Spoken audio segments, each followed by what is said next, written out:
So that in a really quick nutshell, football was a vehicle. Having a 3.5 GPA and a 12.10 in the SAT is normally going to equal people. Football was the vehicle that got me there. I could remember lifting weights in the weight room. I rented tops in the locker. I was there all by myself. I had the security. I was the only guys who worked all summer long. The only white guy. You captured Echo 1. The Russians control Sector Alpha.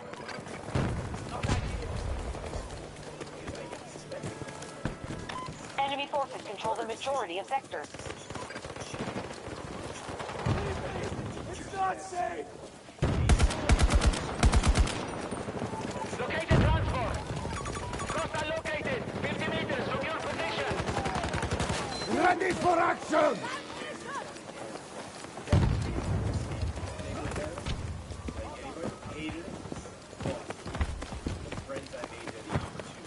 Coastal enemies on my mark. 60 meters from my position. We are moving to attack Echo 2. You're fucking right. Help me up now! The type of football that they were playing didn't really match, because you were a quarterback in high school, right? I was. And so, in the book, you're saying that your type of football Sector Bravo is in enemy hands. No, it was a rude awakening. You know, I went there thinking... Friendly's down! And we all did. They control And all more of a sudden you sectors start than to us. see all these Move other to kids from counterattack. all over the country. Wow, they're good too. I had never really run the option before. And they've got guys from the prep school who already did a year in the system. Did that system. We lost a friend! The option. So next thing you know, I'm getting moved to wide receiver, I'm getting moved to safety, then I'm getting moved to linebacker, and I have to figure out how to play these positions. And it was one of the best lessons I ever learned as a young man, where I had to make decisions. I really contributed to the team. The enemy is trying to take Echo 1. Get up to the planet!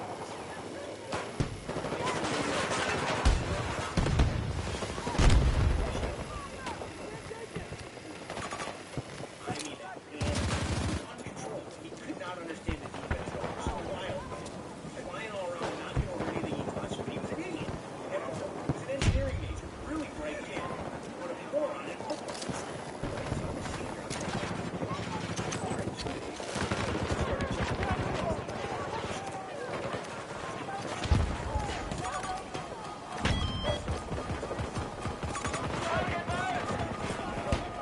Echo 1 is under siege. And, you know, Take this, shithead!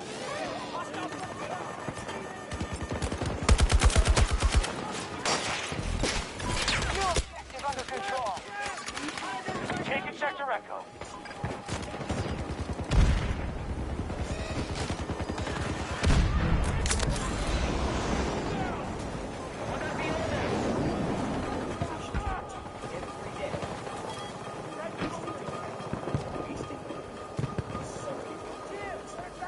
somebody will come along and successfully get you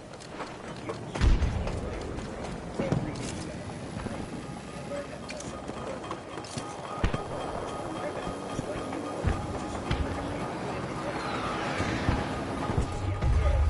He told me, Brian, I get paid. I get paid for my family. That's the players. Hostiles are trying to seize one of our objectives.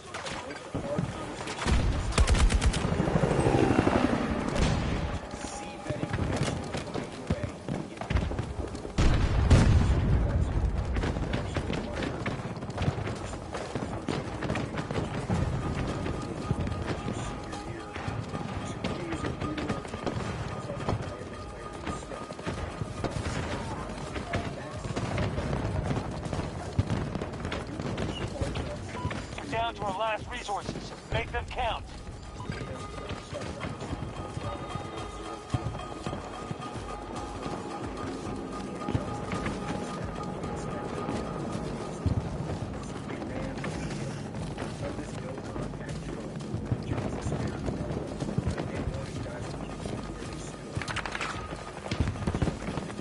Bravo 2 under Russian attack.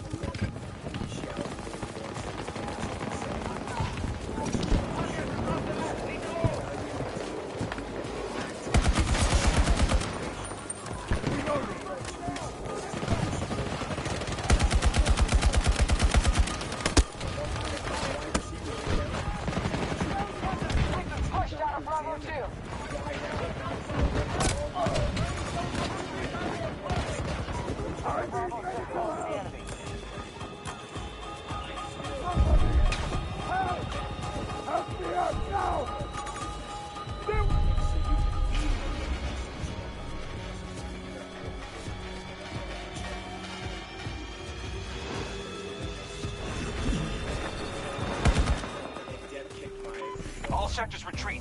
Battle's lost. We don't need any more losses today. We were an Naval Academy previous coach and let disappointments run amok. You know, both on the field, in practice, in the weight room, in film shooting. We heard all weeks to start the game. The things that are essential for a military academy team to win. I mean, you've got to be in better shape than the other team, and you've got to commit less mental effort. Because physically, you're never really going to match up. And we were making that error, and from all that chaos, one of the real amazing things I learned from those coaches, that staff is basically still there today. Coach Niamatololo was the offensive coordinator. When Johnson left, he's now the head coach. But they taught to expect excellence. Every single drill, every film session, every weight room session, every conditioning, there is a standard. You either meet the standard or you don't meet the standard. And if you don't meet the standard, there are consequences. There's remediation. There's ways that you have to fix it, because this is the only thing that's good enough. If we're going to move forward, you either get better or you get worse every day. Getting worse is unacceptable.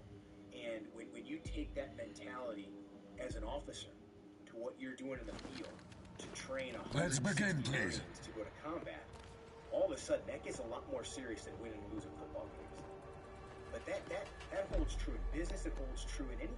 There is a standard, and if you accept below that standard just once, that sets a precedent that could lead to what happened before he got there. And I've gone back to the Naval Academy repeatedly, and I've talked to the team. I actually talk to the junior class every single year. And one of the things I always tell those coaches are, gentlemen, you guys are putting out a better product as officers because you're here. Your job is to put forth a great football team, I promise you. And the staff at the Naval Academy, the officers, they see it too.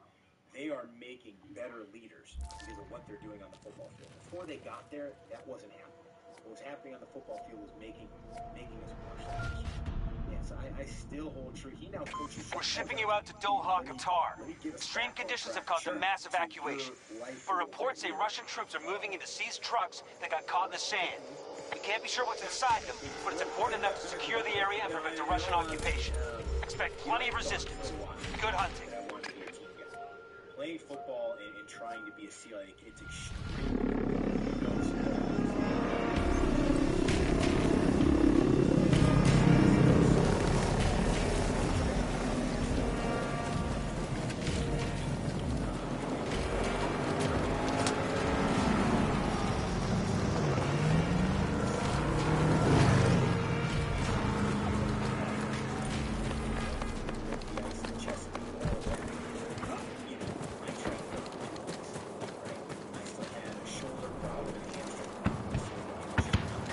Sector Delta has been secured.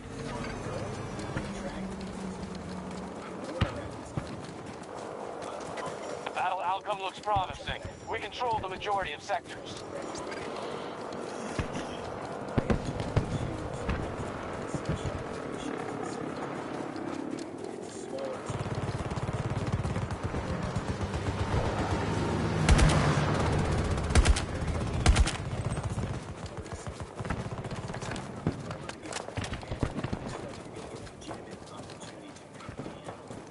Our enemy just took Sector Bravo.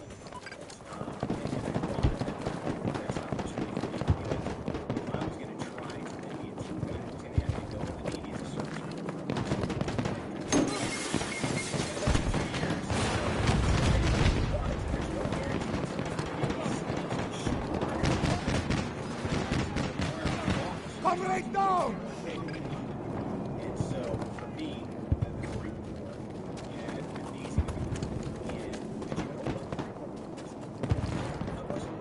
They did so much sleep summer because they run it, and I'll tell you, a lot of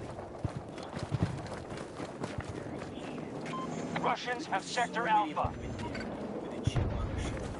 It's the Naval Academy. No Marine Corps stuff. So we get our opportunity to really get a chance. And we have all been stuff about it. This is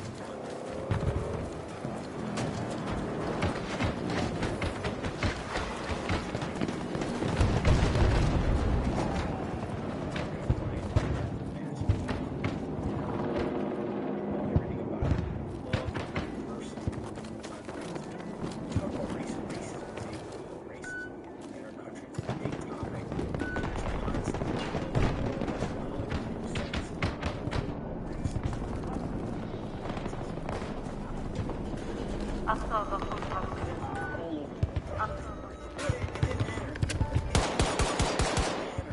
didn't care. Everybody, hey, this is so we didn't care. We had a mission every day. We trained together. We led together.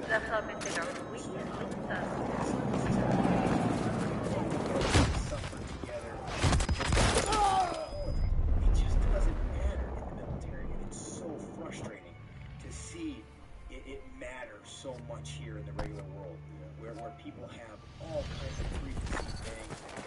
Some people are out there acting like they're fighting on better of race relations in the country, but making it worse because they've got their own personal agenda. We don't stop them, they'll take every sector.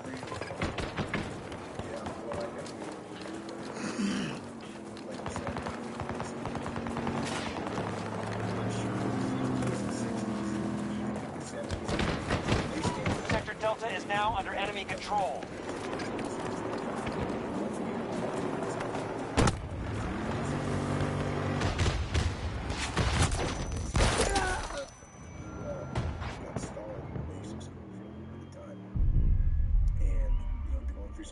Stuff. And while you're stalled at the basic school, your friends start going on deployment. And all of a sudden you got your classmates, your friends, brothers. So good.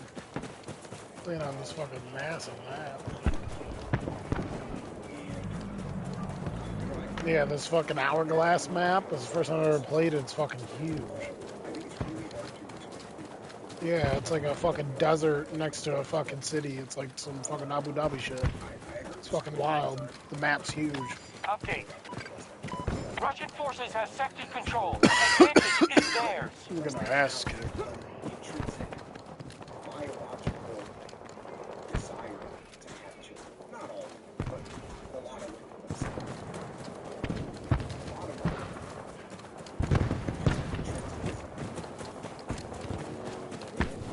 Why that is? I had since I can remember human emotions. When you're a kid, the first thing you do when you're in skin is you shape it into the ground and start playing that friends and trying to kill them. So one side of this friends are starting to how look at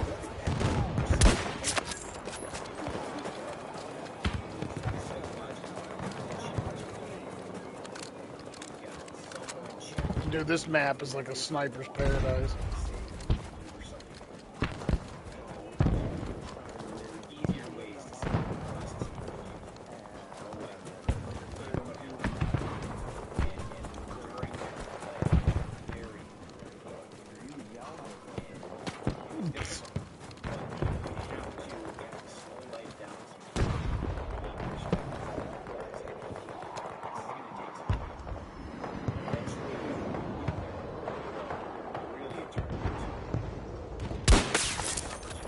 I'm fucking peeling people back out here.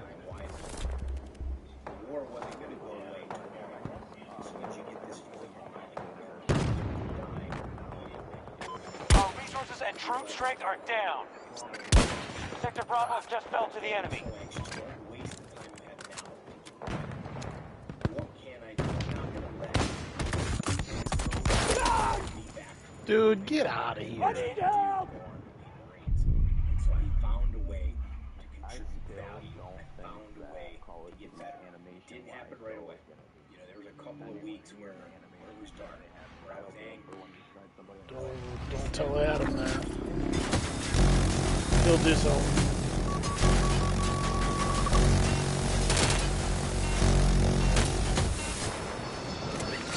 Adam will be like, it's all about the graphics.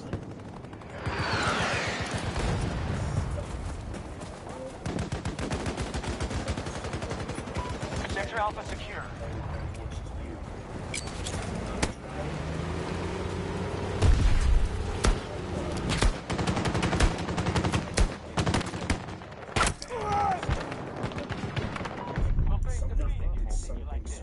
You need to secure more sectors. Yikes. Mom tell you something, or you must read that. I talk about that. Oh, that's right. Yeah, she did. Nah, no.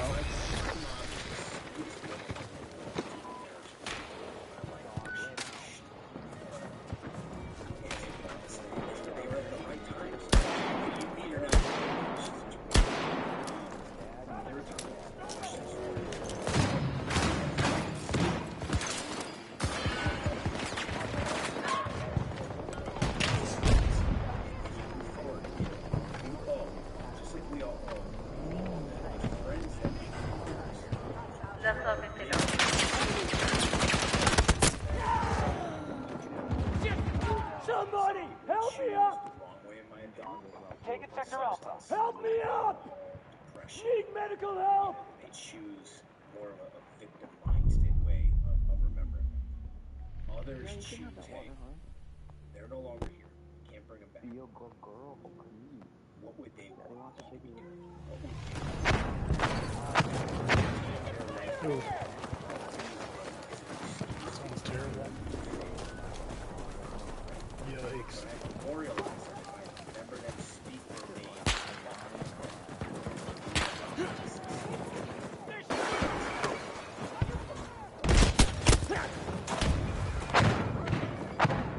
Brett Martin was killed at NC State football tailgate before he could even lead his platoon to battle. And those incidents happen, again, while you're on the sidelines. And the other thing you start doing right now at that time period is, what is that saying? When the student is ready, an instructor will appear. Well, you ended up at the Marine Corps, the Martial Arts Center for Excellence. You started training. Did I ran into a colonel named Joe Shusko, who was just this phenomenal guy, all about character.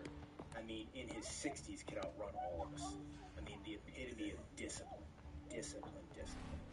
And he brought me in. I started working there, and I got further introduced into martial arts. And I found, hey, this is what I should be doing in my free time. I should be hitting heavy bags. I should be training. I should be watching tape. I need to be, if I'm not reading military history and learning about my enemy, I'm doing this stuff. This is the type of stuff that's going to keep my mind sharp. And then I got intrigued. I wondered, okay, I'm going to leave Marines in combat. And a lot of these books are going to be...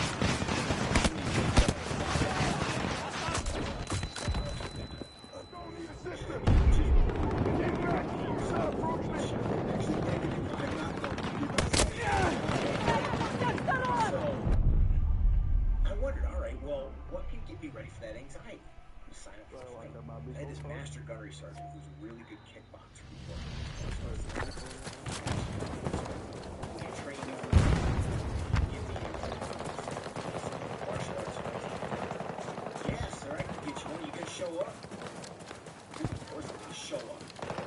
No, sir, I can lodge you off. Looking dicey. We're at half strength. Train every morning at 5 in the morning. 6 weeks this way. I don't know. That's right, I've got a black belt in Marine Corps martial arts. And that's an armbar from the guard, armbar from the mount. Sector Bravo is ours. I've never stripped before. Alright, I don't know what butterfly guard is. I have no clue what half guard is. Alright, I've got a jab, a cross, and a leg. Ready for your first MMA? And I'm the black belt. I've got a jab, a cross, and a leg. I did it here.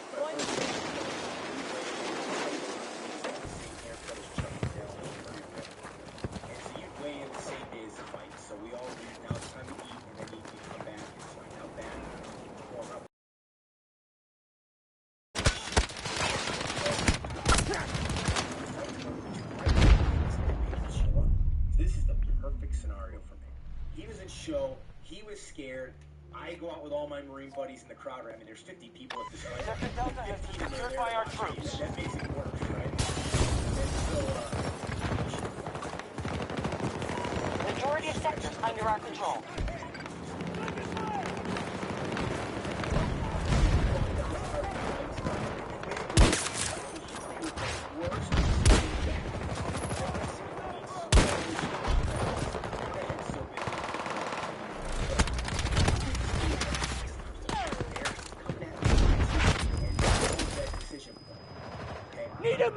mentally break now and kind of cover up and get out of here.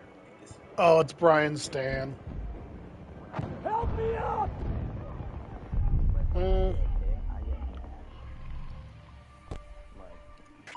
Just secured Sector Bravo.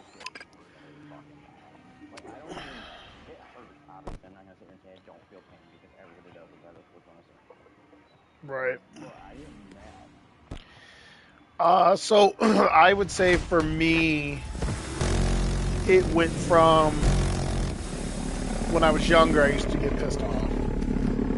Now it's a level of I don't know. If I get hit really good, it's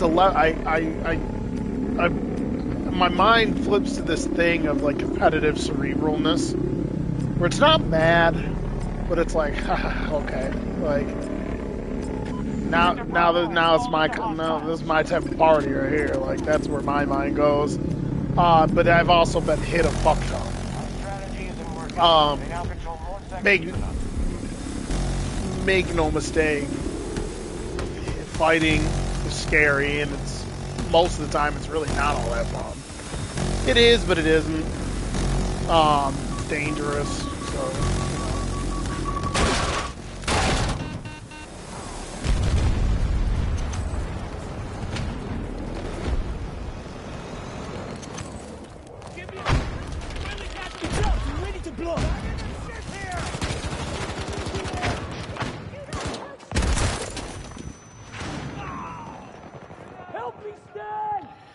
Yeah, that's not good.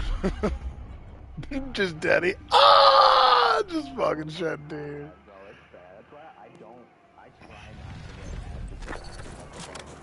Yeah. It takes a lot for me. A lot of the reason, I would say a big reason why it takes a lot for me to really get mad enough to where, like, I want to fuck somebody up.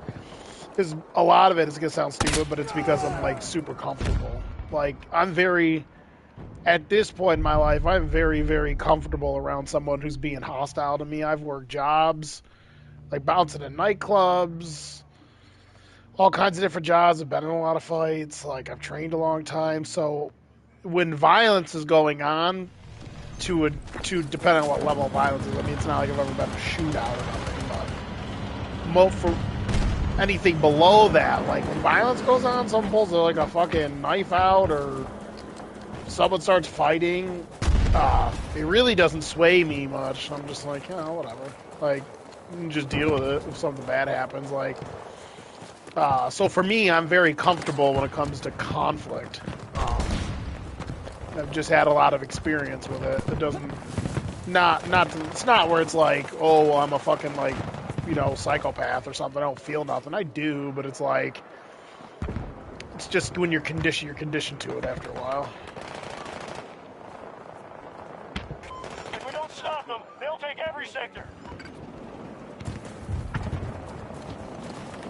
Yeah, Brian Stan was a former WEC light heavyweight champion. Then he fought in the UFC. He fought like who's list of guys, and he was a former Marine who was like a Marine, I don't know, lieutenant chief something, where he was like a platoon big leader of a bunch of guys and shit. And so he's out here telling war stories on Jocko Willing's podcast.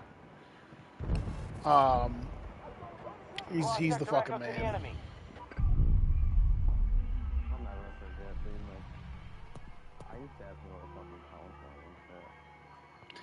Yeah, I did. I went to a class like that when I was younger for my anger. And it was funny because I was just an angry kid, but I didn't have like fucking issues or nothing. I was in this class where the kids were angry and they had issues, so like I was kind of like by proxy the normal one. I wouldn't say I had issues. I was way more angry than Right. Yeah, I was a little bit angry. They have control of Sector Alpha.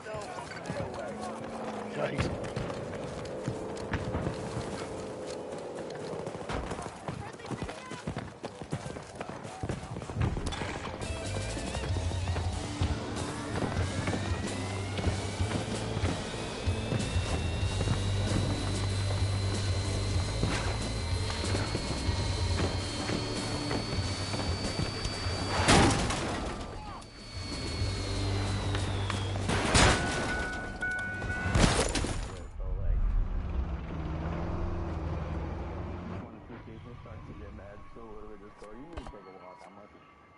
The hostiles just secured Sector Echo.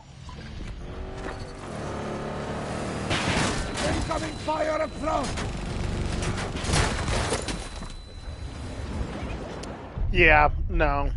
I was like that for sure. Not like I would never put my hands on anyone unless if someone wanted to fight me, then I would take the opportunity as an opportunity to fucking like fight and shit. But no, my brother and sister and I, we never fuck each other. My sister, I fucked my sister up one time, Yeah, that was and the that's first time I ever laid hands on my sister. well, that was because she fucking was trying to hit me with a baseball bat, and I, yeah, I didn't have to experience that. That's not good.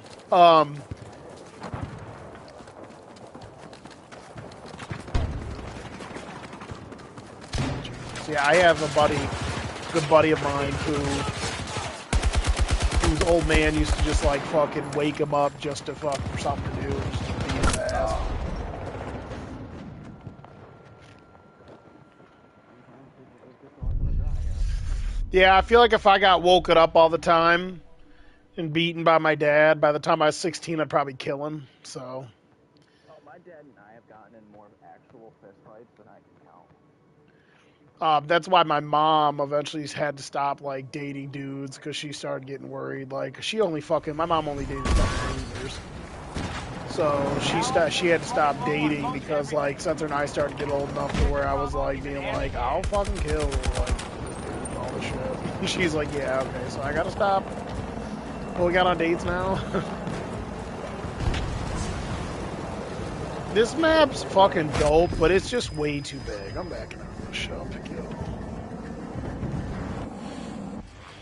Honestly, not a lot of people know about my fucking style, because I don't really, like, I don't act like it, and I try not to, like, show it or anything. Just definitely have a different style. Yes, time for action. My dad was a crazy alcoholic. Yeah, I would. So basically, long story short, my childhood is like my mom left my dad because they were set to be married, and she found out she was pregnant with me, and then my dad was like, "Yeah, I don't want kids." Mom was like, "Well," she's like, "You know, I want to have a child. Your father knew that." And she's like, I thought to myself, why would I want to marry a man that doesn't want to have a family with me and all this other stuff? So she kept me and then bailed on him. So my dad hasn't been in my life since I was little. Respect. Which, whatever. I mean, like, I'm fortunate for being alive and stuff, but Do you know your dad? not no. He hasn't seen me since I was like 3 or 4 or three. I don't know, like some shit like that. So,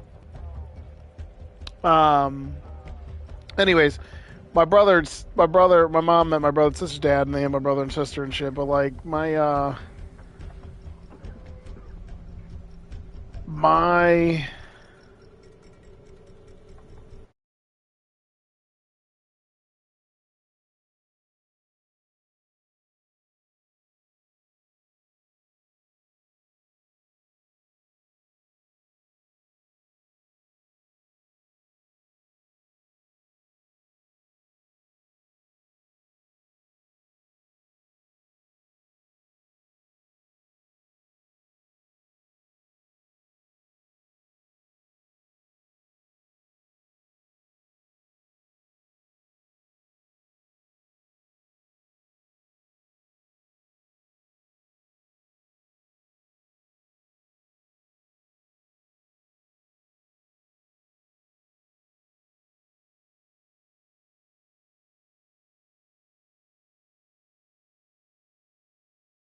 Oof. Yeah, and like she was home when it happened. And That's crazy. What happened? so, obviously before I was born, what's crazy, even more crazy is the way like when I found out my mom's mom wasn't murdered, I probably wouldn't have trusted it. Right. Because my mom was originally looking to him. So my mom and he came back here because he Our lost submarine has been recovered in Alang, India. While our national property is being defiled, our most secret weapon systems are being looted. This is an Fucking emergency. Jerome. Naval infantry will deploy immediately, and with them you must prevent the Americans from establishing a presence. This effort will not come easily. Fight well. Insane. I still think it's wild that people can be compelled to do some shit like that. Still. People have been doing it for millions of years, and it's just like, it's just crazy.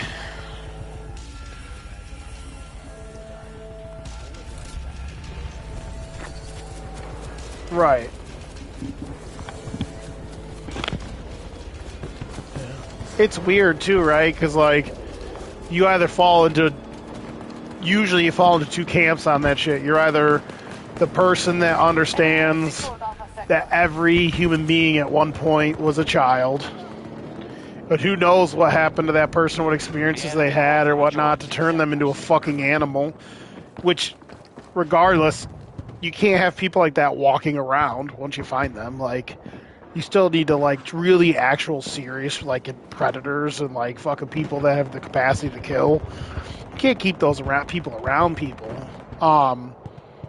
Then you got the people that are like, well, to take it a step further, you have the people that understand that, but then you got the people that think to themselves, because X, Y, and Z contributed to cultivating a fucking animal, a killer, a person that's subhuman, that we should feel sorry for the person that did all these things, because it's almost like they want to say that the world basically molded them into that they didn't have a choice.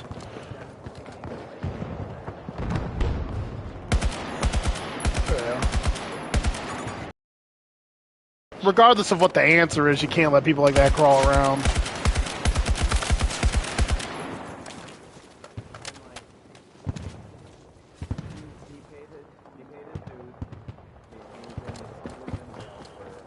Right.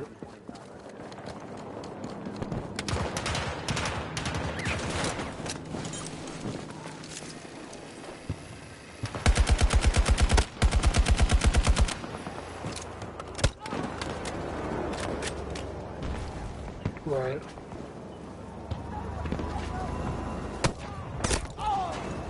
I need help here!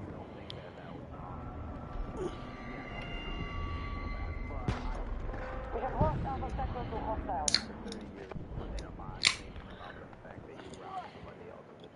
Right.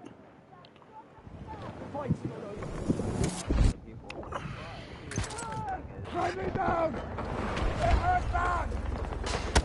Yeah. Right.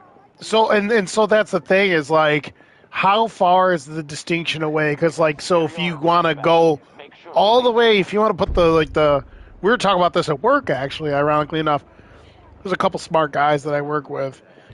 If you want to put the pedal to the metal on that front, you want to push it all the way to the floor, you have to start having the conversation of, there's good literature that's been well established for a while now that says that we don't actually make our own decisions, that our actions are predetermined, it's predeterministic, that our minds, based off what we know about the actual infrastructure of the brain, pattern recognition, and the way our minds work, that our behavior is deterministic, that all the things you've experienced in your biology cultivates together to basically make you a predictable computer, that we don't actually really make choices, right? That by chance of what you've experienced makes a template. And basically they're thinking that eventually someday with the right technology, will be able to, know what someone's going to do before they do it, because it's just based off the stimuli that's been introduced to you in life. If that's the case, right, if that is true, then how could we ever really be actually mad at someone for being conditioned to do bad things if you're saying they don't actually have a say in it? So that's where it gets tough, and I tell people all the time that know about determinism, the evidence is compelling that we don't really make our own choices. I'm not going to sit on either side of the fence, but I do tell people this, people that wrap their mind around determinism, like people at my peers in college and shit, I tell them, pretend as if you do make your own choices. That's the only way you'll be happy. Like, don't even think about it. Just fucking live your life.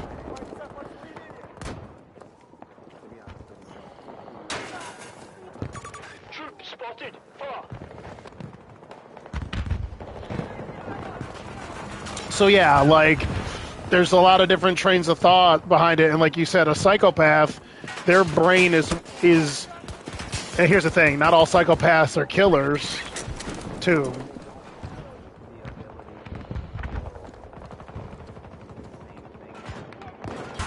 Yeah. They don't experience the world we do, the way we do.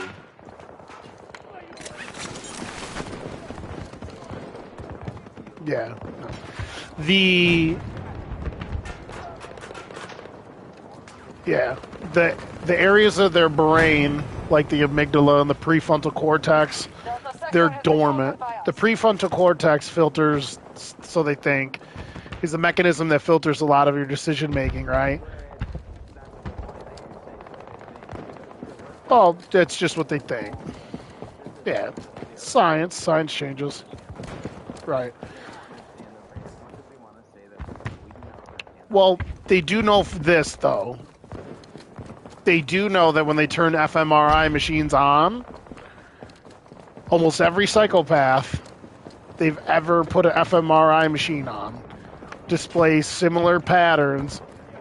Most of their brain is shut off in terms of synaptic power and firing. Like, the whole front of their brain is usually dark. Their amygdala and areas of their hypothalamus are basically shut off.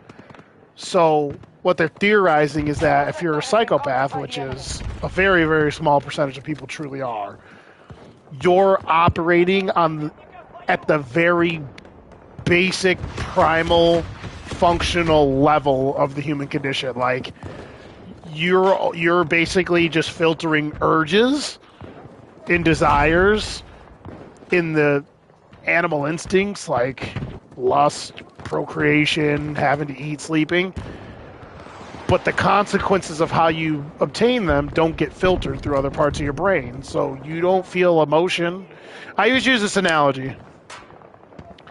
If you and I were in the library, right, and we're sitting with some guy, and people on the other side of the library are being loud, and we asked the guy, the third guy at our group, hey man, can you go tell those people to be quiet? And he's like, sure, yeah, I'll go tell them to be quiet. And he walks over there, and we're like, yeah, we want that guy to be quiet. He's making a lot of noise. And that guy, it wouldn't matter if he walked over and asked him politely to be quiet, or if he stabbed him in the neck to shut him up. Those two options reflect the same way in their thought process. There isn't any morality or emotion involved. It's like a math equation. It's like, you wanted that guy to shut up, and I took care of it anyway because I don't feel anything towards it. Like, I accomplished the mission. I shut him up. He's not talking. Right.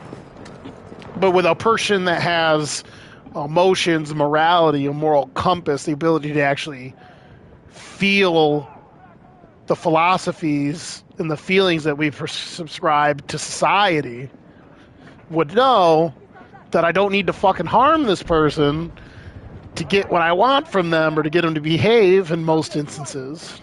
I don't gotta stab them in the neck with a pen. Most psychopaths don't ever go on to be violent. What ends up happening is They just have a hard time assimilating into society, building relationships, things of that nature.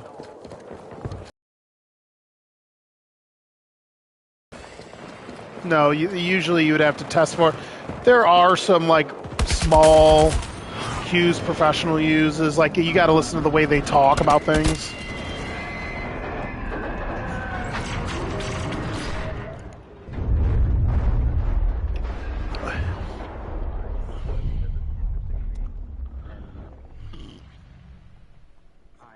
I've mainly looked into like early childhood stuff because like that's what's interesting to me because of the way that I am and the way that I think because I strongly think that I have the mental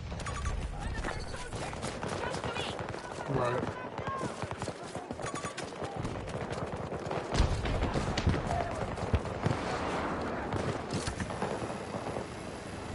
Nice.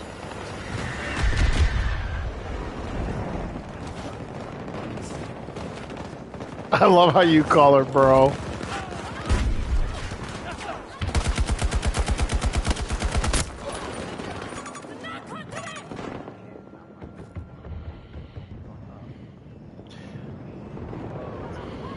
You were saying you thought about being a psychologist back in the day.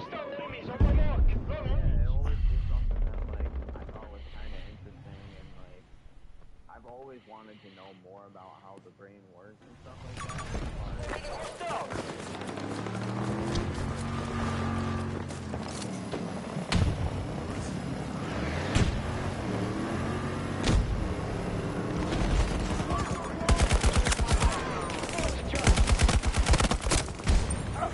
We're at 50% strength.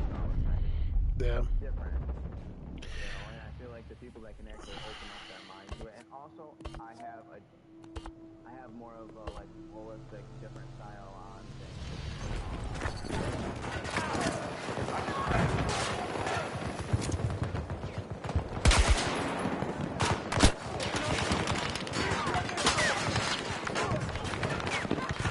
things. He says I got lifted. We have captured all of Echo City. not necessarily all the way sell a different part of their Help me up!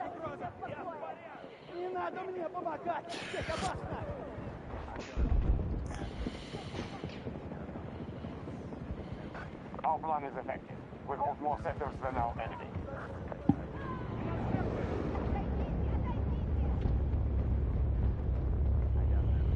Somebody!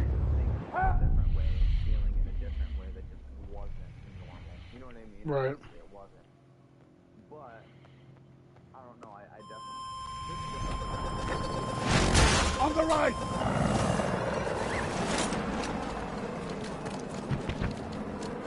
Yeah, they wouldn't have dumped so much money into shit like MK Ultra and experimenting on the fucking soldiers and shit if there wasn't something to it.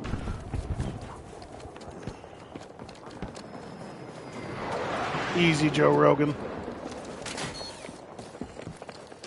Rogan's like, just take some mushrooms, man. Just solve all the world's problems. I love Joe Rogan, though.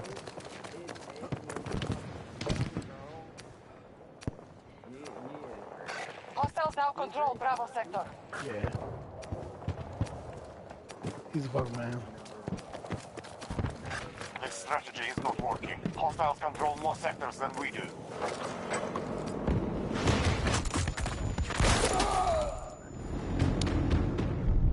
Yeah. It's interesting. You'd be surprised. I felt all the same ways. I was almost 20 when I fucking graduated high school. I sucked at all that shit. And I managed to do very well in college. If I could do well in college, you can too. Dude, I didn't even know how to write fucking papers. Now I can write a professional paper, like a scientific paper in 5 different styles. Like, I did really well in college. Way better than I thought I'd do. You just gotta find something you really love to do and apply yourself. But it's funny, I was having this conversation with a gentleman I work with. I'm at a severe crossroads as to whether or not I want to finish my degree for philosophical reasons. Strategy is working. We now control more sectors than the enemy. Which I have a degree, like, I don't need to go any further with it, like, but, right. I mean, you could definitely get, like, a lower level, it's not like you have to get your PhD or something. But, I've learned so much over my time in school and reading on my own and working in the field and having conversations with people I trust and stuff, and I just don't know. I don't know if I want to continue working in the psychology field or finish my degree or whatnot, because, like, you know, I'm starting to think to myself that, like, the human condition, I wonder to myself if, like, there's things about the human condition that we'll never be able to fix. Like, I feel like as long as we've known humans have been alive, everyone's always fucking hated each other. Everyone's always had issues. People still fucking kill each other, like, no matter what. And, like, I just wonder to myself, how much can we really help advance civilization in a positive direction? I don't know. I just wondered, like, how much should we keep fucking around with trying to fix people? We have control of Charlie sector.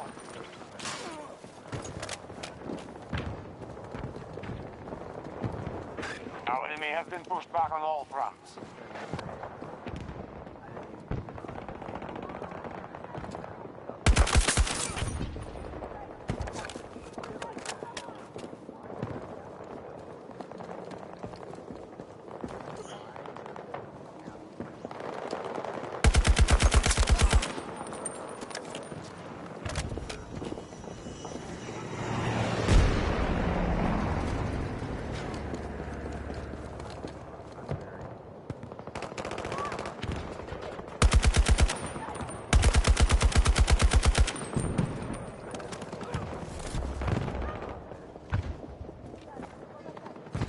My sentry is ready. Yeah, you're probably explaining it better than me. I mean, I personally, I don't really know. I just wonder to myself, like, there's definitely things that go on with human beings that are truly innate. Our physiology, our biology, even some of our psychology. And I just wonder to myself, like, are we doing all this research and are we trying to help all these people? Like, can we really push the human condition into a stratosphere to where it's healthy for the most part? Like, I really think no matter what happens, no matter how good a society is, you're still going to have your bad people. You're still going to have your violent people, racist people. You're still going to have heartbreak.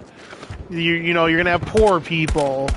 No matter what, like, you can't fix everything. Like, everyone, like, and that's what cracks me up when I'm on Facebook and I hear people talk, like, about politics and bullshit, and I'm not a big politics guy. I love these people who fucking always act like they know the fucking solutions, and the world is just so malleable. It's like, I don't know. I just think it's kind of shitty and naive to fucking act like you fucking know how to fix shit. And a lot of people just think they do.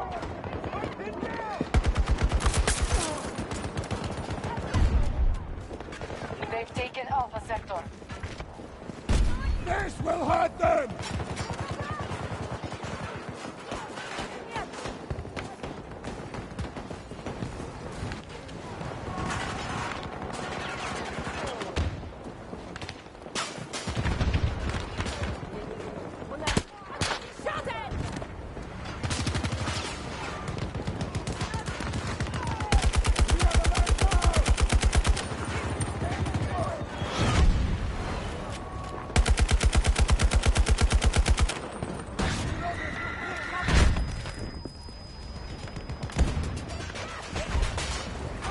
Charge is ready!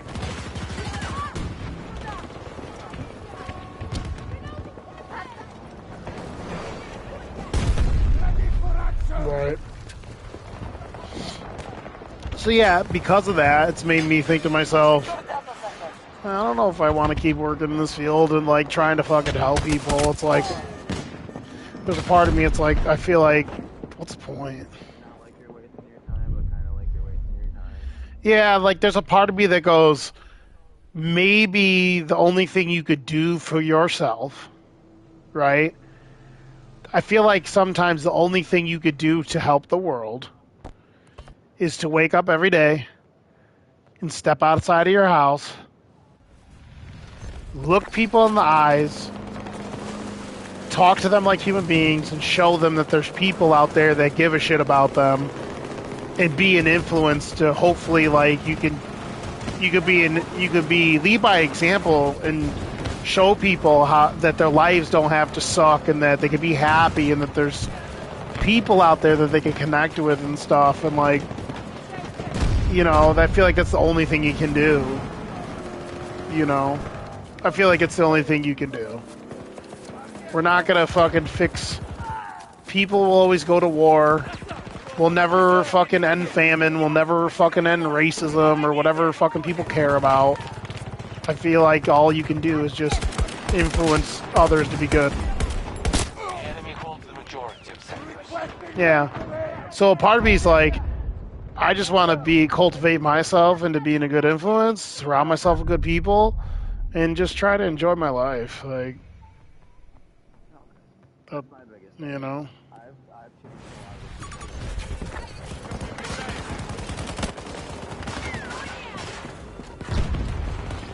Yeah, you just be there for each other. You know, it's just, that's what it's about.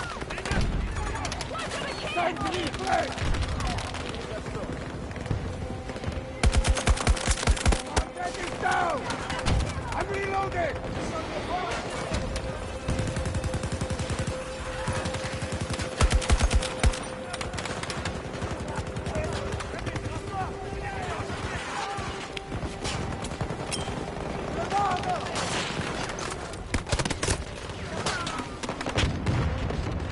Right. Oh, don't maybe get winter on here, right?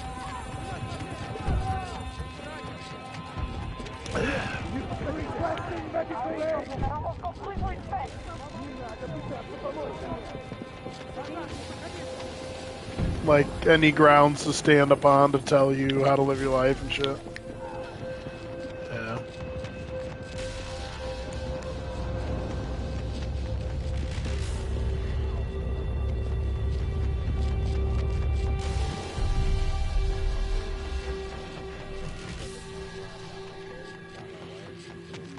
Yeah. And you know, and who knows? Maybe where you live, you're gonna build another network of like-minded people that you could spend time with and shit. And like, you know, I'm sure you're out there networking, snip, snap, paddy wagon.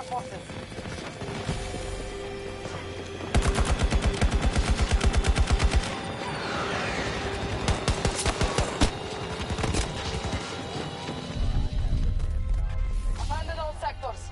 Let American forces have what's left. Right. Different path of that ass.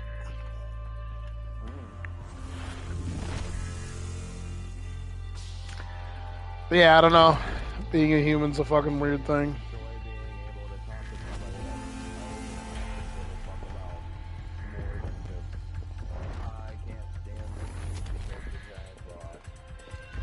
Oh, yeah. I know. I had to sit him down one time and tell him, like, you do realize that the level to which you get upset and care and go through the motions over football is clinically not healthy. Like, it's not healthy. Like, if you see a psychologist and you sat down and talked their ear off about the Giants, like, if he sat in a psychologist's office and went on like a 40-minute rant about the Giants, the doctor would be like, clear the rest of my fucking, clear my afternoon. Like, he literally told me one time, I love that kid to death, and it bummed me out one night. He told me, I don't remember how he said it. He goes, I'm going to say it wrong. He's like, man, he goes, I got 18 months out of the year where I'm like fucking stressed out. I fucking hate everything. He's like, with these fucking Cowboys, I'm like, You're getting stressed out over that? Like, what is the matter with you, dude? Relax. He's like, you don't fucking get it. I'm like, okay. Like, I love you, but I don't want to. I don't want to get it. Like, Chad. Here's Chad, but this is the opposite end of the spectrum. Bengals lose the Super Bowl. If you remember, I was going to have all you guys over. I had COVID. So I'm sitting here in the middle of the room in my living room on my my mattress I threw on the floor. Even though it was at the tail end of my quarantine, Chelsea's like sitting on a chair across the room because she doesn't want to get next to me in case I'm sick. So we watched the Bengals lose, right? And you know, it stunk. Like that's life, dude. It's football. It's a fucking game. Chad calls me 20 minutes later and goes, "Hey man, how's it going? You all right?" And all this other stuff. I go, "Am I all right?" He's like, "Yeah, man, that was a tough loss, man. They could have gone either way and all this. I'm just checking on you, see how you're doing." I go, "I'm fine, dude." I'm like, "It's a fucking football game." And he's like, "Yeah, I know. Like, but you know, I mean, if I was in your shoes, blah, blah, blah, and all this other stuff." I go, "Buddy, I appreciate you calling me and I love you." I go, "But the Bengals losing in the Super Bowl doesn't ruin my week. It doesn't ruin my day." I go, "I'm bummed out, but it doesn't even ruin my evening." Like, I'm bummed a little. I go, "But it's all good, dude." Like, my happiness, I notice a lot of shit that sways people's happiness is very short-sighted. I'm like, my happiness is not swayed enough to ruin my fucking week. Like, it doesn't ruin my day if the Bengals fucking lose. Who cares? But I'm like, but I appreciate you calling me and checking in on me. It was fucking fun. You would have thought my child died. The way he was talking to me. I'm like, did something happen? Our troops are advancing on Charlie 1. It did suck, but we got fucking robbed. I feel like, and I don't feel like really talking about football too much, but I feel like in that game, yes, T. Higgins got away with the face mask touchdown, but you still got to call things straight. And for them to turn around and have Logan Wilson blanket, arguably the best wide receiver in the league that year, Cooper Kupp, shut him down in the middle of the field on that fourth or third down play or whatever, to call pass interference on that is so fucking shitty in Bush League. You didn't even touch him. And it's like people go, "Oh, well, T. Higgins got away with one." He did. I'm not disagreeing with that. But you still got to call the game right. So what are they trying to do there? Just give us one back? Or give them one back? It's like, that's kind of shitty. You know, so we should have won. And it's okay. We got close again last year. Let's go, baby. Who dey? They'll be back. We now control more sectors than the I just need a couple. So I can like suck my dick there, buddy.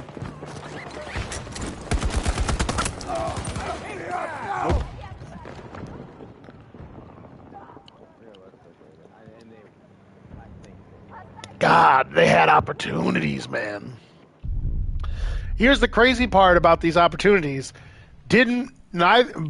Both years, these last 2 years, they didn't even play to the best of their ability. And they barely lost the AFC Championship and Super Bowl.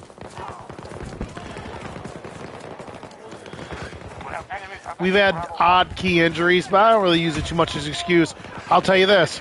As much as I love him, and he's definitely a top 5 quarterback in the league, he needs to step up and play like it in these big games. Didn't play as good in the Super Bowl and the AFC Championship as he could have. And I've said that. Said that since they happened. Not his best games. But that separates the elite from the great.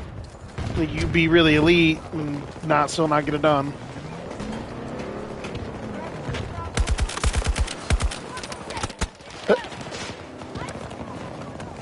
It's your boy, Blue.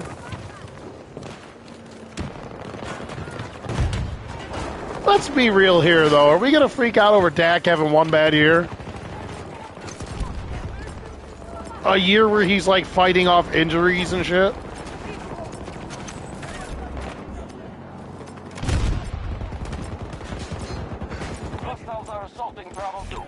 I can understand that.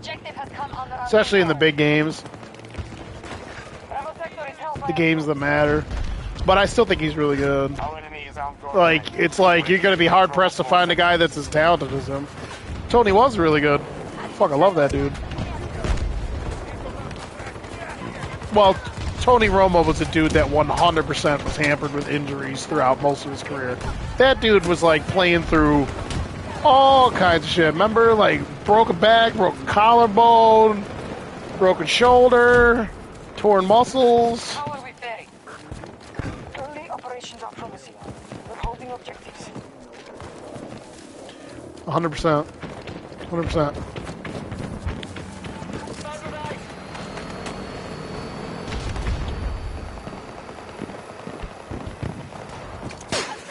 Don't make me get winner over here. Test your football knowledge, okay?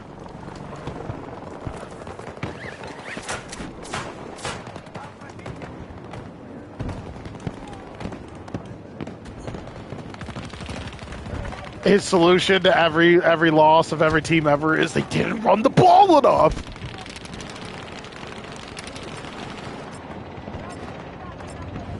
He's like, you just got to give it to him 1,000 times.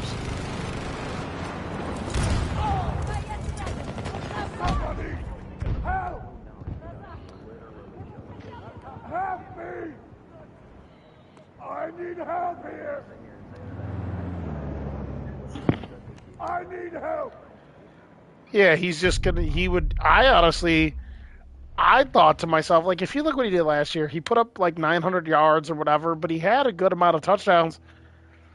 Like, if you could have restructured his contract, why not have him for like the goal line? Like, I'm just saying, if you guys could have, it's like, wouldn't it have made sense to fucking make Pollard your marquee back and then have Zeke for the goal line? The dude could still power run like a motherfucker. It's like, yeah, he's lost a step, but do you necessarily need him to be that anymore? No, you don't need to.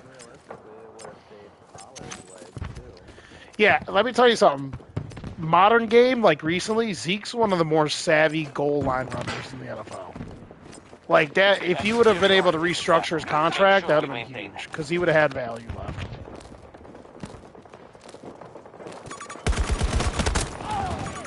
Really? I don't dislike Zeke like that. Like, Yeah, me neither. I just say that his production has gone down, and I'm not taking anything away from him. He's been fighting off injuries that nobody knows about either. We have secured Echo Sector. But you want to know why? You want to know why he's getting shit? It's not his fault. He's a running back. Like, people need to get over it. Like, the position's just not as important as people think it is. Like, if you have one on a good team, it could be a game changer a little bit, you know, but like, do you need a running back that's really good to be successful? Fuck no, you don't. Yeah, it's fine. Absolutely. They control more sectors than we do.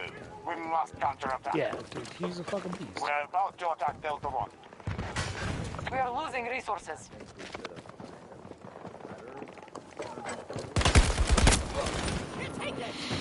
I think you guys should just not. I love all these dudes that are like Bijan Robinson to the Cowboys first round. No, I know. Please don't. Like, you guys could go get more offensive or defensive pieces in other positions, and then you could draft a running back in the 3rd round. It's like, you don't need to go.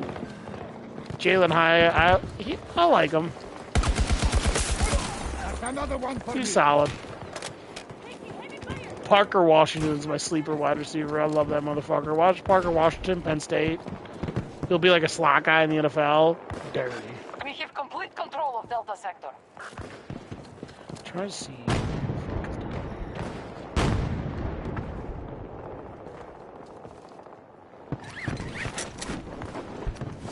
Charlie 1 is now on target.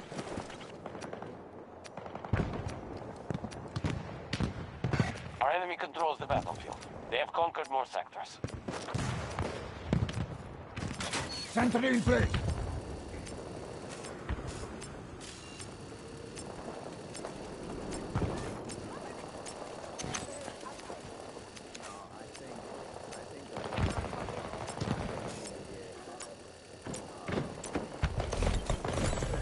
We control Charlie Sector. Yeah, why not? That's a position you need depth at. At least 30.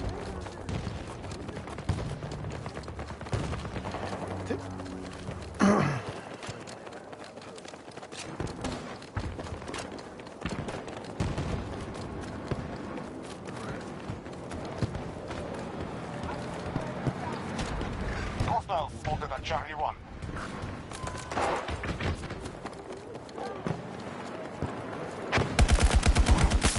Tango down!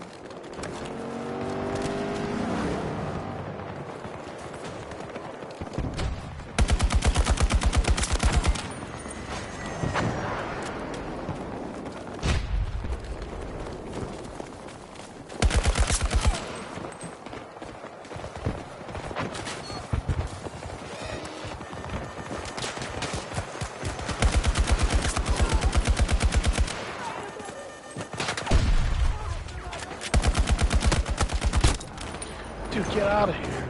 God damn. Help me get back in! Yeah, like, running back's not a priority. It's not for most teams. It's like, everyone needs to fucking give it up. Red alert, no bats. A tornado It's is running forming back in the center of bullshit. your threat pattern. Right, We have secured right. Alpha Well, Sector. what's the word you used? Bomb is incoming! Yeah, you don't need to spend a lot of money on to get a good running back. You spend a couple mil a year on a good running back.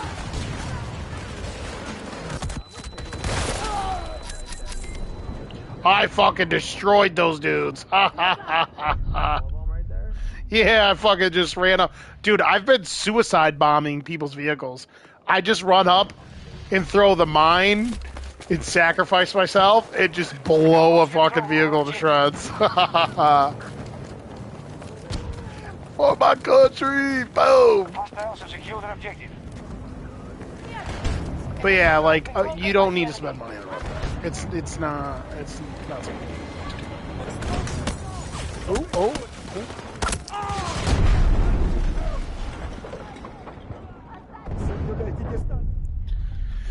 Dude, look how... Listen, man, since you've been a Cowboys fan, how many fucking dudes have rushed for 1,000 yards to the Cowboys franchise? Because you guys have always built good offensive lines. It's like, you don't need it. Like, you don't got to spend on one.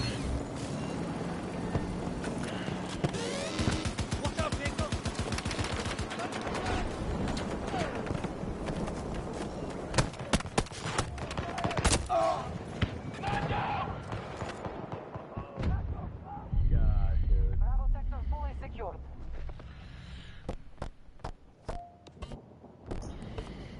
The Bengals, I want them to go offensive line and corner in the draft.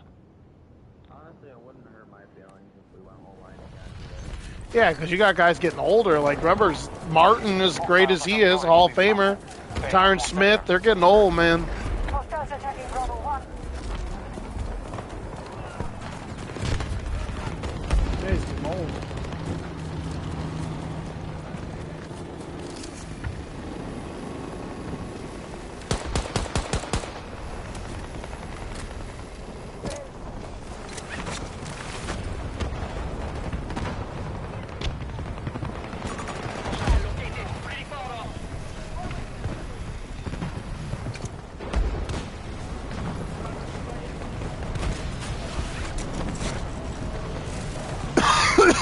Restructure them cheeks. U.S. troops invading Bravo 1.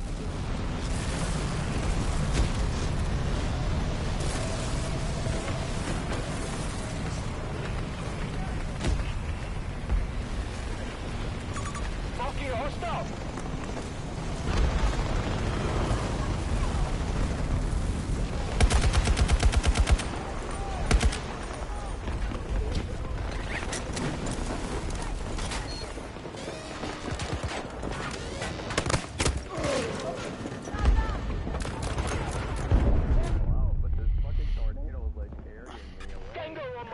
I was dying laughing, but I was looking at those. I was thinking of Adam because I was seeing all the Giants free agents next year, and fucking, there were so many dudes that were free agents. I was like, oh god, if they become free agents, Adam's gonna fucking lose his fucking mind.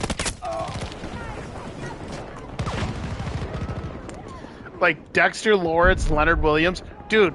What happened to fucking Love signing for peanuts somewhere else? And that was one of his boys, Jordan Love. Dude, he signed for chips somewhere. I was like, god damn, I wish we could have gotten him on the Bengals to play strong safety for that much money. I'm like, you kidding me? Let's see how they handle this. Charlie sector secure. Defend those objectives. One of our objectives is under attack.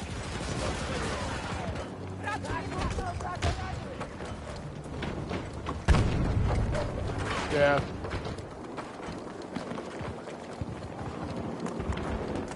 Yeah, it's fucking wild. We got Irv Smith Jr. That's a good pickup for us. They've conquered more sectors. He's really good. He's only 24.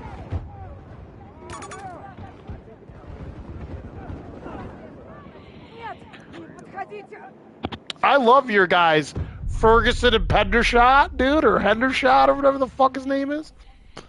Peyton Hendershot. Hendershot about to break out.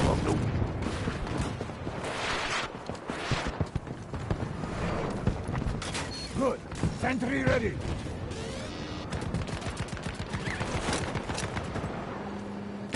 Our forces are advancing to take Echo 2.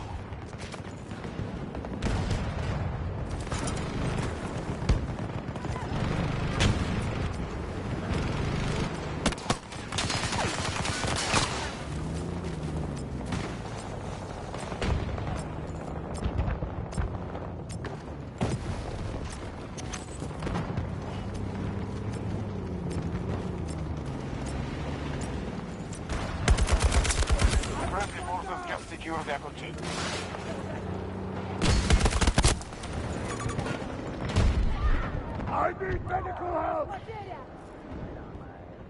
Help me up. Help me up now. Tango spotted at a distance.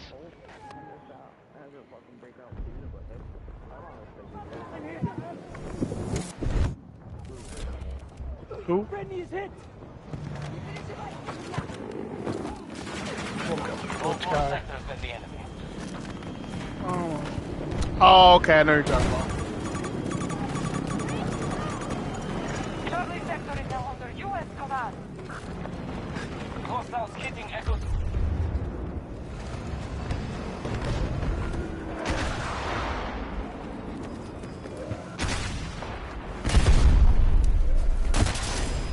Oh, blew the tank up. One of our objectives is no longer secure. Help me get back in. That dude is big mad. Help me up now.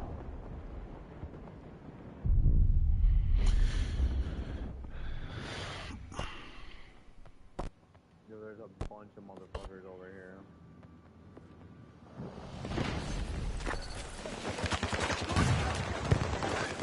Staging an attack on Bravo 1. I immediately spawn in and die. Troops have command of Alpha sector.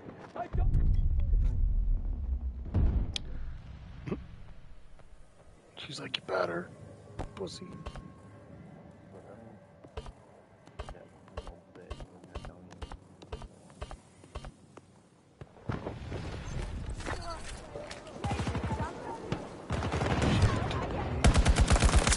Enemy down. Help me up now. 90 meters away from your position. I need medical help. Help me get back in. I need medical help. Every sector if they are not stopped. Yeah, you're tall, your legs stick off. You're a jolly green giant, bro. I don't know what you want from them.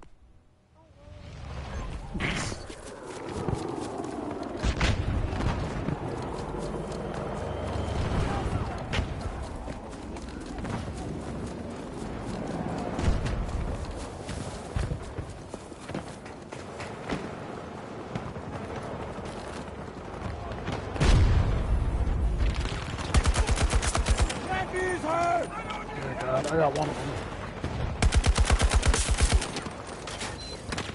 Hold on, I'm coming to get you.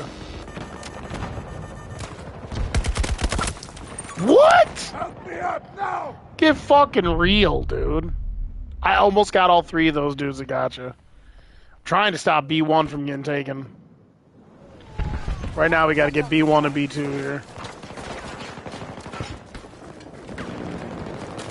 Ready!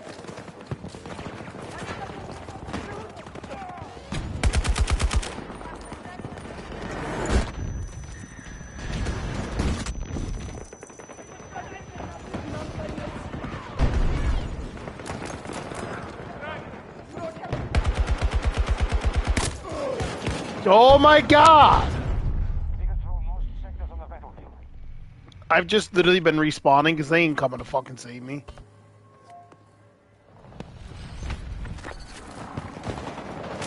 Ready for action!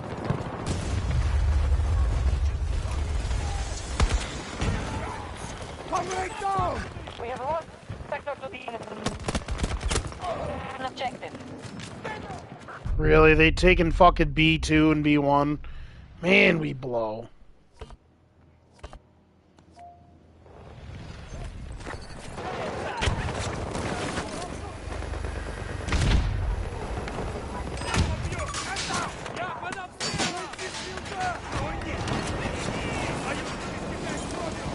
Our forces are moving to attack Bravo 1.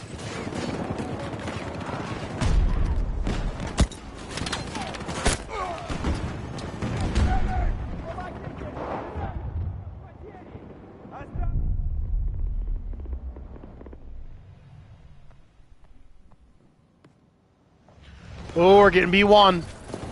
Let's get B2 right now.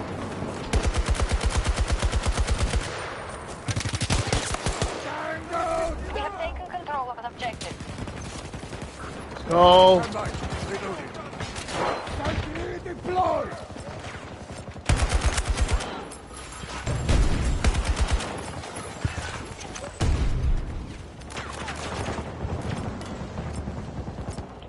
Call me Bobby Bacala, baby. Bravo sector now belongs to us.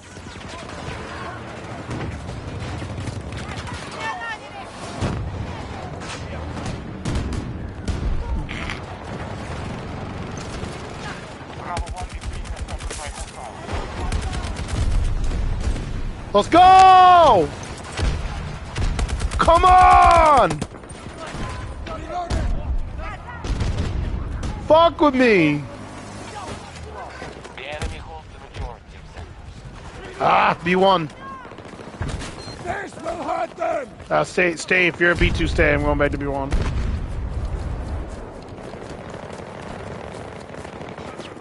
They have the advantage. We must turn this around.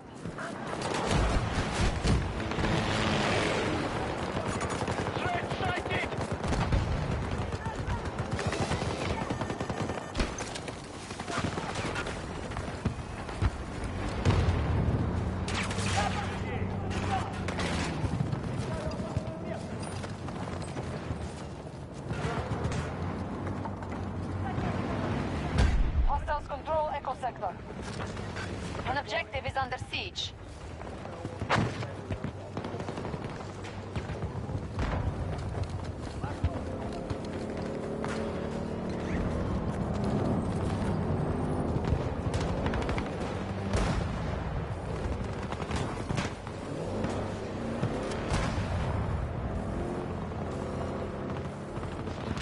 Alright, we're gonna have to move down here and get like fucking C2 and all these things.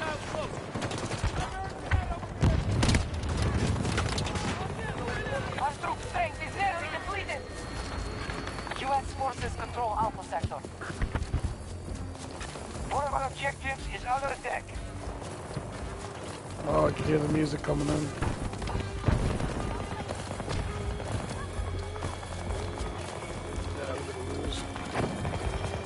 That sucks because I was crushing it too.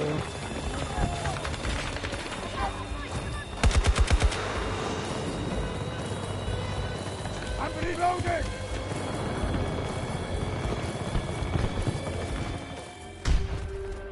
All troops fall back. We've lost the battle. I won't lose you.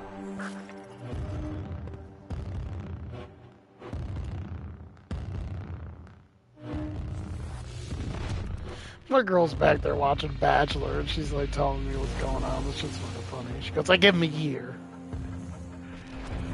I'm like, alright, go to bed. It's like, time for you to go to bed, sister. I had 16 caps and neutralized. Yeah, and like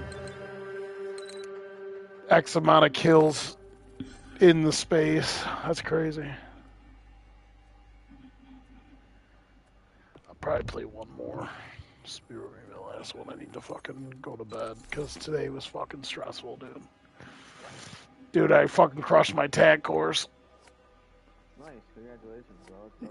Yeah, I finished like top 5 in the class in terms of like overall performance. Dude, if you could have seen me go hard at the end of my I just almost broke my arm.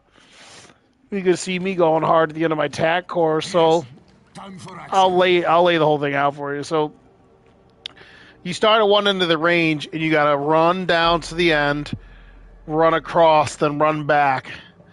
And it's probably like kinda like simulates, you know, like a over 100-yard run. Once you get done, you only got a minute to finish it. You get to the stairs. Once you get to the staircase up to the tower, once you touch it, that means your timer for your run is done, and then you gotta get up the fucking stairs. First station, top of the tower. I get up there and I stop to catch my breath for a second. I got 12 minutes to finish this, and I was like huffing and puffing a little bit, but I was like, so the class already knew based off my physical that we did to get the job that I was like athletic and fast and shit. But they were fucking dying when they're seeing me run because they couldn't believe how fucking fast I was moving. I said every time I moved from point A to point B, my instructors were having to catch up to me because they didn't expect me to take off running like the way I did. So I'm out there ripping around, and they were like, dude, he's cruising. But I get to the first station, I'm up there, and I'm out of breath. And my instructor's like, I go, that sucked, because I didn't feel like running this morning, and I was fucking tired. I go, that fucking sucked. And then he goes, you good? I go, yeah, can I get the gun? He goes, yeah, go for it, and all this other stuff. So he's running me, you gotta listen to everything they say. You can't do anything without them telling you to.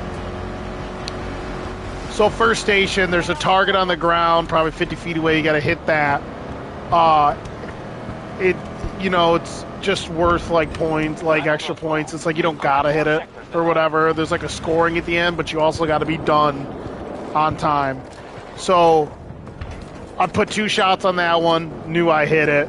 Moved to the 300-yard silhouette one at 300 yards, hit that, pap, knew I hit it. Then I moved to the one that's 300 yards away that's literally the size of it's like a 6x6 square. First shot, little high, readjusted. Second shot, a little bit high, slightly right. Third shot, pinged it. You get a full mag for that, but you can't move until you hit that white one, that little one. So on my third pull, I hit it. Now I'm down the stairs. I'm moving, and I get to this bunker. Inside, you have to get yourself situated, get your gun ready. From that point, that rifle you take from there, you're taking with you the rest of the course, and it's carried hot. And you start out where you get 2 mags, and some of the mags have dummy rounds in them. So you gotta clear them. So I hit the DFP. This was the station where I had a little bit of a struggle. I hate shooting the pepper poppers. They're skinny and they're tiny and shit. You hit them and they fall down, obviously, as you know. So I'm in there. First shot on the first pepper popper, hit it, goes down. Second shot, I missed. Third shot, I missed. So then I'm pissed. I recalibrate, get myself situated, adjust my cover, all the shit. So that took me like 15 seconds. Then from that point on, I was like, hit, cleared all the pepper poppers, got out, started running, and now once I moved to the next station, all my classmates and teammates, they could see me, and they couldn't believe how fast I could run because I'm the biggest dude in the class. They're like, "Oh shit!" I heard a couple people like, "Oh fuck, he's moving," and all this other shit. Like, so I'm running. I get to the next one. The next one's a port. The end of this is badass. So I get to the port. It has a ball joint in it where you got to put the barrel through it, and you have to steer it. And you got to hit. Oh, I didn't mention that on the tower. After you hit the white thing, you say, "Foxtrot to base. All targets neutralized. Drill." And then they go, "Roger that, Foxtrot. Roger that. You have a runner on the fence. You have a runner on the fence." And they do a mover all the way across the back of the course. You got to hit it at least once. I put like 8 shots on it. I think they said I hit it 5 out of the 8 times. If I definitely knew I hit it 3 when I was up there. I'm like, okay, so I at least got my 1 shot. So move, hit the pepper poppers. They do the same thing with runners when you get to the ball joint one. You got to hit a stream of runners. Hit that a bunch of times. Then you got a little ways to go, and it's a sprint. So I sprint down, get on this one, and at this point I'm cooking with gas because the rest of the course, some of the spots, I know I'll crush them. So the 4th station was a confidence booster. I get to the 4th station, and all it is breach cover left on your offside, shoot left-handed to the 50-yard shots on these 2 metal plates. Then you swap hands, breach cover to your strong side, hit a shot on each plate. I went bap bap, switched bap bap both times. Then you have to do a tactical. Then you sprint down to this next one, the 5th station, right? 5th station's easy.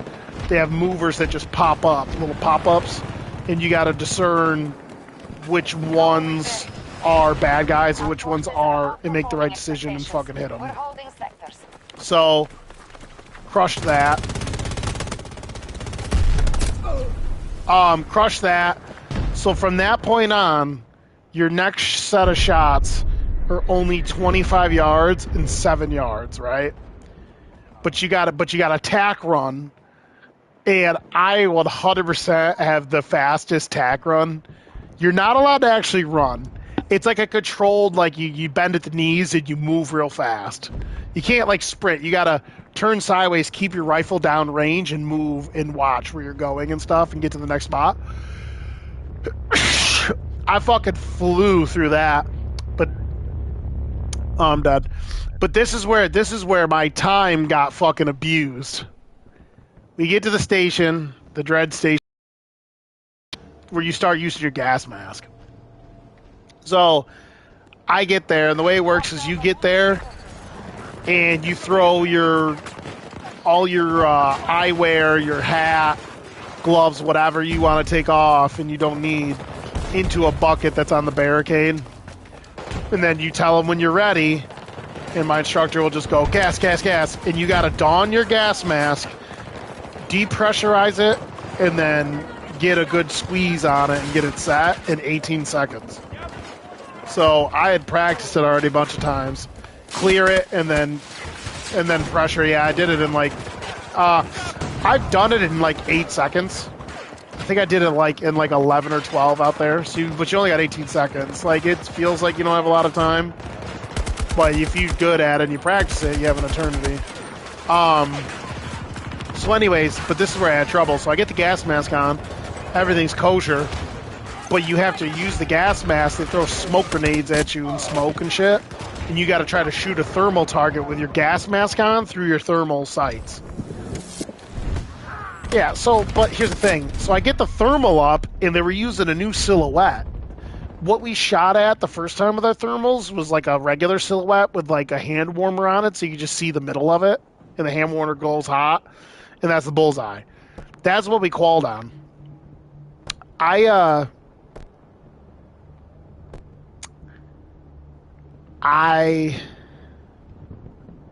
I do?